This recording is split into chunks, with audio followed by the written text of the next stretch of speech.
నటి శ్రీదేవి చిన్న కుమార్తెగా ఇండస్ట్రీకి పరిచయమైన యంగ్ బ్యూటీ ఖుషీ కపూర్ బాలీవుడ్లో తనకంటూ ప్రత్యేక గుర్తింపు తెచ్చుకునేందుకు ప్రయత్నిస్తుంది. తాజాగా ఇప్పుడు ఆమె తన తల్లి చివరిసారిగా తెరపై కనిపించిన చిత్రం సీక్వెల్లో నటించేందుకు రెడీ అవుతుంది. ఐఫా వేడుకల్లో మామ్కు సీక్వెల్ తీయబోతున్నట్లు శ్రీదేవి భర్త నిర్మాత బోనీ కపూర్ ఈ విషయాన్ని ప్రకటించారు.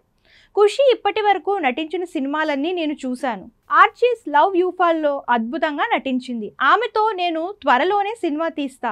అది మామ్ 2 కావచ్చు. ఖుషీ తన తల్లి అడుగుజాడల్లో నడవడానికి ప్రయత్నిస్తుంది. శ్రీదేవి నటించిన అన్ని భాషల్లోనూ టాప్ హీరోయిన్గా ఎదిగారు. ఇప్పుడు జాన్వీ కపూర్, ఖుషీలు కూడా ఆ స్థానంలో సక్సెస్ అవుతారని నమ్ముతున్నాను అంటూ బోనీ పేర్కొన్నారు. ఇక మామ్ విషయానికి వస్తే రవి ఉద్యవార్ దర్శకత్వంలో 2017లో వచ్చిన ఈ సినిమాకు బోనీ కపూర్ నిర్మాతగా వ్యవహరించారు. హిందీతో పాటు తెలుగులోనూ విడుదలైన ఈ చిత్రం విజయాన్ని సొంతం చేసుకుంది.